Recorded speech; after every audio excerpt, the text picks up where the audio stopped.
Thanks for tuning in again, everybody, and stopping by on another one of my videos. This time with a bit of a twist. It's a 1979 Matchbox Pontiac Trans Am Firebird.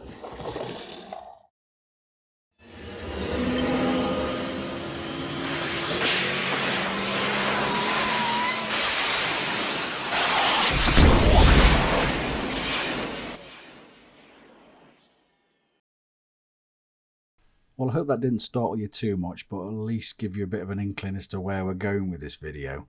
I'm a huge film and TV car fan.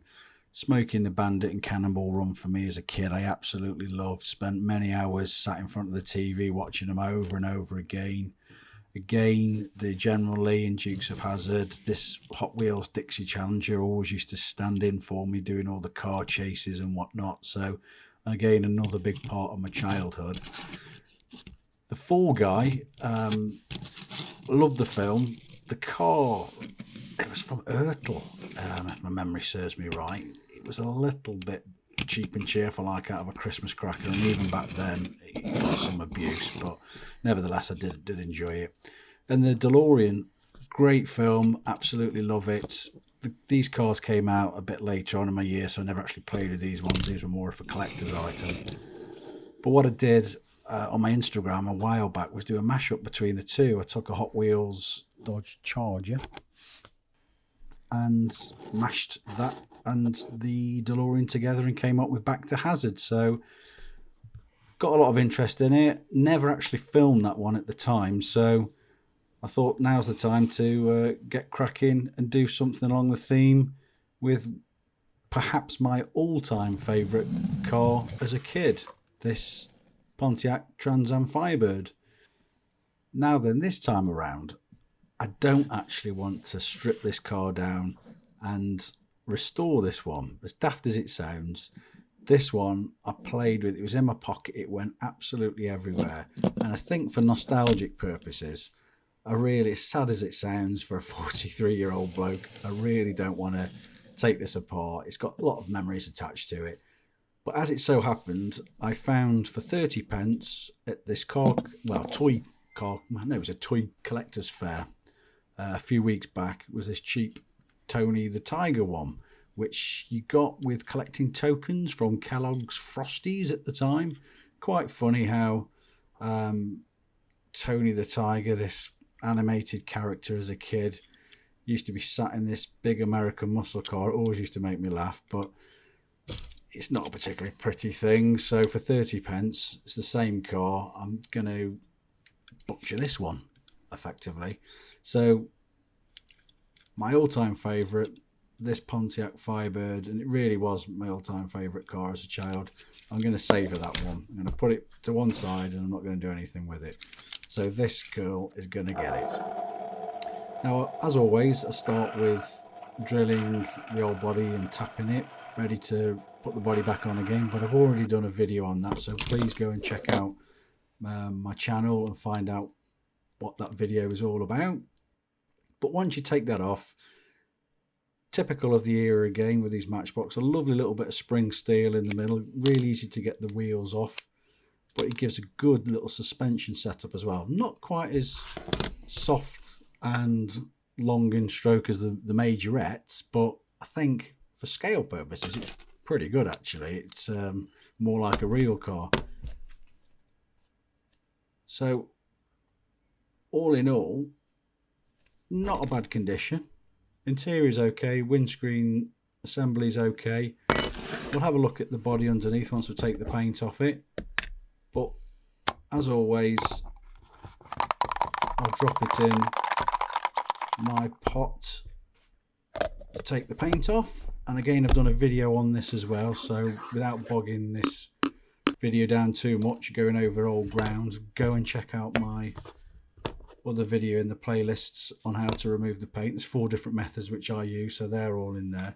And as you can see, the body isn't too bad. It's not bad at all. There's no big gouges. You can see all the lines in there from the castings, all the bits of flash and stuff which the paint that they cover them in sort of hides. So I will touch that up later. But on to removing the boot of this car. And this scroll saw, it cuts through it that nice. There's no burrs or any sharp edges left on it, so it's a really good little tool to have. And as you can see now, by just still putting the interior underneath, which I'm going to utilise still, you can see my method of where I'm going to go. So for all the little electronics in the back of this, I'm going to use my wife's old toothbrush again.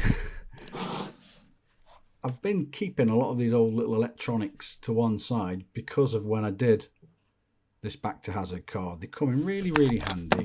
All the little circuitry, diodes, chips, all the little bits of solder and everything on there. It does finish it off quite good for scale realism. If you're doing something like a steampunk theme, but especially when you're doing these Back to the Future cars, it fits the back end really, really good.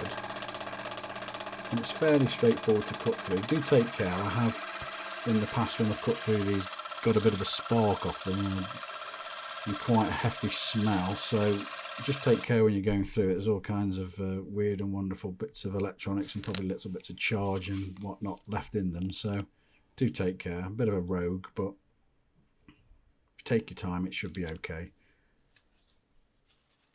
And by placing it down, first off, you can sort of see where I'm going to go with this now.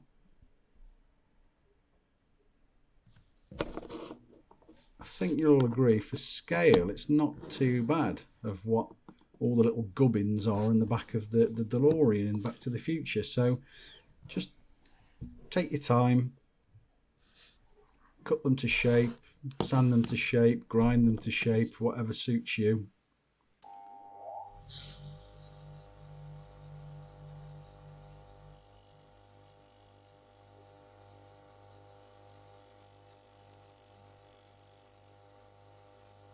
But with this one, with it having two little tiers in the back of this car, I'm just adding another little piece, which the little boosters, afterburners, I don't quite know what you'd call them, on the back of this car will sit quite nicely to the side of them, as you can see now.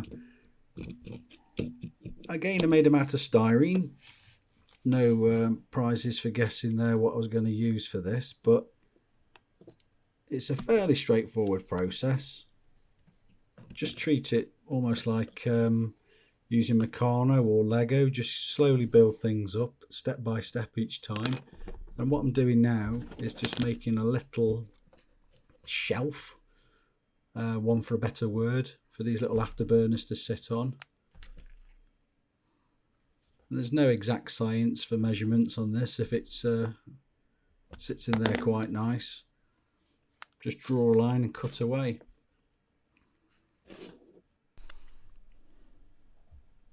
Take your time with these little pieces. It does stick first time most times, but if you don't get it down right the first time, it can be a little bit fiddly going over and over again once you put a bit of this little bit of ethyl on there. If you don't know what ethyl is, please take a look at my Styrene Diaries features on using this styrene material, where I go on a little bit on how to make these things in a bit more depth. But all I'm using now is a bit of tube and a bit of rod to make Mr. Fusion, I think it was called, on the back. And if you haven't seen a video, there's a guy that I backed on a Kickstarter, a crowdfunding thing, saving the DeLorean, building the DeLorean, I think it was called. And I actually bought it for my son, so we could put our names as parts of the producers and the credits as backing this project that he was doing. But basically this gentleman found one of the original DeLoreans from the film, which was abandoned outside someone's home, and with the original crew who made the original cars for the film, they went about totally restoring it. So if cars are your thing, if the DeLorean and Back to the Future is your thing, even restoring real cars is your thing, go and check it out. It's really, really good. As I say, I backed it, so I think it was called Saving the DeLorean, but it's a good little feature anyway, nevertheless. So here I've done is just made some little smaller pieces of rod and just glued them to the outside of this little Mr. Fusion. And I'll smarten it up a little bit later on by sanding and cutting off some of the other edges that are just protruding over the top. But you sort of get a flavour for what I'm doing here now. Slowly, step by step, building it all up.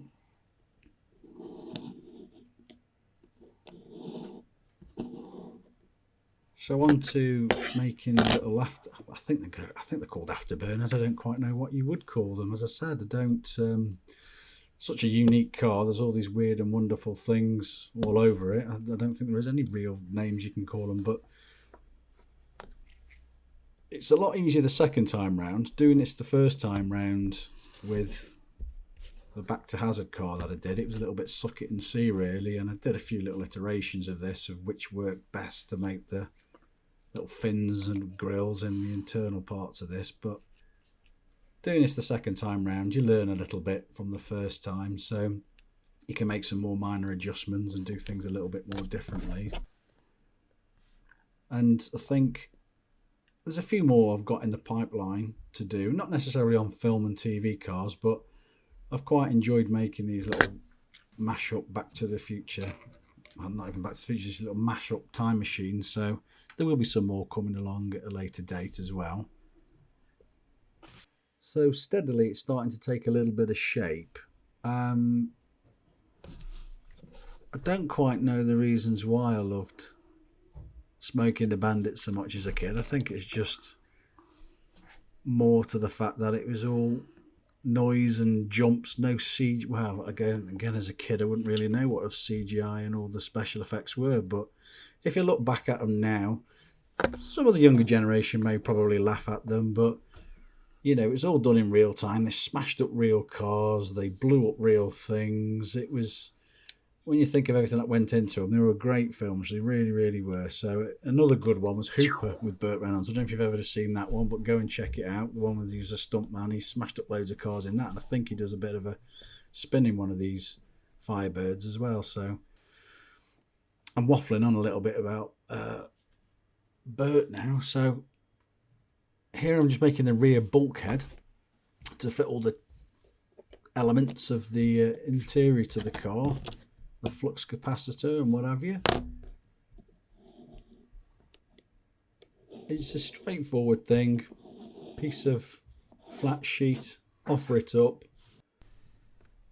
cut out rough dimensions and just keep installing it, trimming away until you get something a little bit more fitting like this. So Pinterest is a great little source for bits of information. There's loads of DeLoreans and time machines on there, so lots of information to go at as to what it's going to look like inside. So again, using all my little offcuts, this stuff will just go on and on and on. These will be here a lot long after I'm gone, so I'll have to stick them in the will for somebody to come out because there's just thousands of the damn pieces. So on to make the rest of the interior now.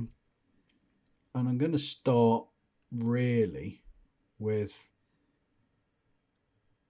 making the central pieces using this little chopping board. Again, I'll put all the information in the links down below in the description as to where I bought these little bits of tools from. But essentially I'm just slowly building up little interior parts, and I don't quite know what this bit was. It was a little handle that Marty sort of grabbed hold of and shifted it around, and I don't know what it was activating, whether it was activating time circuitry or whatever. I don't quite know. I can't remember now, but it was like a big T-piece Y-handled bar that came out near the gear lever. So although it's a little bit intricate, I think with this one, as opposed to the Back to Hazard one, because this has got a T-bar open roof, you're going to see the interior a little bit more. Hence, that's why I'm putting a little bit more detail into doing this, because it's going to stick out like a sore thumb if I just leave a plain interior inside. But that is pretty much how it's starting to take shape. And of course, what makes time travel possible, the flux capacitor. You can't quite see inside there, but it was a bit of a trick to make the little Y-shaped flux capacitor thing. What I can assure you is in there. So on to making the front parts, or the bits where he's changing time. And funnily enough, when you do look at these photos on Pinterest, you notice all kinds of weird and wonderful things that you missed in the film itself, because there was actually an alarm clock on the dashboard, which I've went to extreme lengths to make, being a fiddly little thing. But again, when you offer these cars back up to themselves again and have a look inside to see if it's all going to fit, damn, it's going to protrude out of the windscreen. So a bit of a wasted effort, but nevertheless it may come in useful for something else. I'm just going to rip that off now. But if you do look at the photos, you'd be amazed at what you've missed inside it. There's all sorts of little boxes and wiring, and as I say, this little alarm clock. So quite interesting, really, quite geeky. If you're into geeky stuff like that, which I am, then go check it out. Now, again, I don't know what this is you'd call this. I've called it an electro belt. Previously, I used some solder wire because it bent quite easily, but it's quite thick. Looks more like spaghetti on the back of that one. So I'm going to scale it down a notch this time, and first off make a little paper template like I did with the Back to Hazard one, just by doing sort of a pencil rubbing and then just following it around the outside by just sort of feeling around and drawing around it. Then cut out the basic template first, just to see how it's going to look, or if it in fact fits, and then just keep sort of scaling it down and offering it up again until you come up with the real thing. Once you're happy with it, I simply transferred it over to another piece of styrene sheet again, which eventually I used some very, very fine little piece of styrene rod again to make a sort of a lot more detailed scale of fit than I did with the original Back to Hazard one. So here it is, made of styrene. I've just used a bit of blue tack just to hold it in place while I see what the fit's going to look like. But here's the rod that I use, and it's fairly simple but a little bit fiddly, bending it round, and you've got to creep and go with it. You can't stick it all in one go, so it's stick a little bit, hold it, bend it round, stick it a little bit, hold it, bend it round. But eventually, in fact, it's probably the longest part of doing this car, actually. It probably took me about 45 minutes to do that, so it was a little bit of a pain, but just changing it a little bit. I'm just going to quickly show you a couple of these other parts that I'm working on with this styrene. It's great stuff. You can make all sorts with it. So I've been making some little scale engines of different types and different configurations. Some are probably made up off the top of my head, to be perfectly honest, and I don't think they'll fit anything. So there you go, 6 ports and 2 carbs, so, or 2 twin carbs and 6 ports. Go figure that one out. But I'm just having a bit of a play around because I'm going to come into doing a feature on them later on. So just showing you the versatility of the styrene stuff. It's a wonder to work with. And here is the final piece.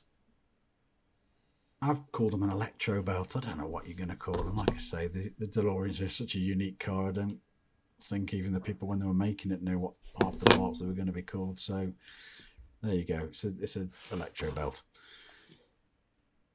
A little block at the front for putting some more wire in that went round the whole wheel arch of the car and down the side. Again, I don't know what this was. It caused the electric charge to fire up at the front. And I'm using bead wire again. 21 gauge bead wire. It's a little plastic coated metal wire. Really easy to bend, really easy to form, stays in place, easy to glue. Get it from any craft shop, any little hobby shop. Cheap. I think it was £1 a roll. This roll's going to last me a lifetime on this scale at least. And as you can see, just a very quick bend just to show you how simple and easy it is to use. It'll just follow the car's lines just like that.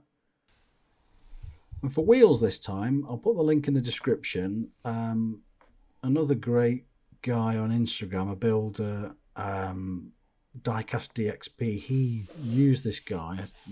This guy on Instagram is called Turbo Sheep. I'll put all the links in the description. Anyway, he posted he'd used this guy's wheels, these 3D printed wheels, and they are absolutely first class. They're really, really detailed. I've never seen 3D printed quality parts like it, to be honest, especially something this small. He supplies it with this little silicone tube, or little rubber tube should I say, so you can wrap it round and make tyres. But doing it, it stretched it really, really thin, so a bit too low profile for my liking. So what I've done is I've just taken some of these old rubber tyres off something else to fit to these. So that's what I'm going to use. Really good. I'll put the link in the description. Now the Firebird on the front, I want it to be nice and gold and glittery like the real car. So I've made a decal on printed black on transparent so it'll show through. I've already primed the body with some grey primer, and I'm just going to give it a bit of a lick with some Tamiya TS Gold. TS21 Gold it is, just so I can get that nice vibrant gold glittery Firebird underneath. So I'll quickly give it a quick coat. Again, with these wheels, I want them to look nice and shiny alloy. So again, with a TS metallic silver, give them all a very quick coat. And you can see the spoke detail on them now. They're really, really fantastic little things. And here's the sum of all the parts of it now. I don't want to bore you too much with too much detail of painting and wiring, so I want to save it to the end and show you the big reveal. But for all intents and purposes, this is the main interior, and I mask off the little circuit board because I don't want to cover all the nice little metal bits with paint and have to paint over them, should I say. So I'll mask it off, and I'd rather paint the green circuit board underneath with a darker grey so it shows off the vibrancy of the metal parts underneath. So you'll get a picture of what I mean when I show you the final reveal. Sprayed it black. The base has come out absolutely lovely. It's come out better than what it was new, I reckon. It's come out really, really good. So whoever used this didn't give it too much of a batter in. It's been looked after quite well. Some little number plates. I was going to call it the Time Bandit on the number plates, but again, in homage to Mr. Burt Reynolds, I've left it as Band 1. You know, he was one of my all-time favourite actors, so he's very sadly missed. So I've kept it as Band 1. And here I'm just going to go and quickly show you what I mean now by painting these green bits. As you can see, them little diodes, the little chips. It's nice to leave them silver and gold and all the rest of it. So it just gives it a little bit more realism, I think, than having to paint them all back over again. I'm going to quickly work around the car. A little bit of detail painting here and there on certain parts. Put some little dials in. And the little circuit board for the time travel. The time travel clock.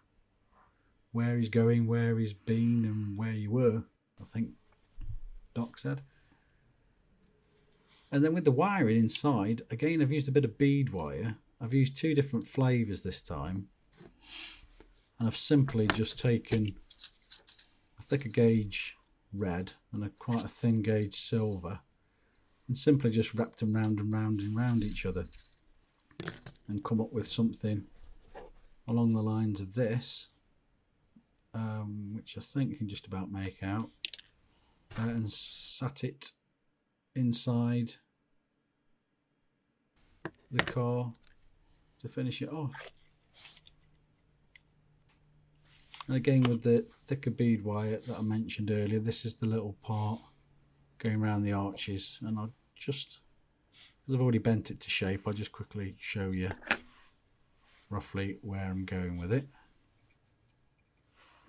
which is going to be something like that. So finally, all the parts before I put them together is the chassis with these lovely wheels on. Again, I'll put the link in the description. A nice detailed interior, these little afterburner jobbies, and the main body with the little electro belts and the Firebird on the front, and then not forgetting these number plates, replica of the ones in the film. Band 1. There you go. So here's what it looked like before. The Frosties Tony the Tiger free with Kellogg's Frosties thing. And now the Time Bandit. My little homage to Burt Reynolds. As I say, loved his films, great actor. Love Back to the Future. Why not make a mashup? Got a few more in the pipeline, as I said earlier.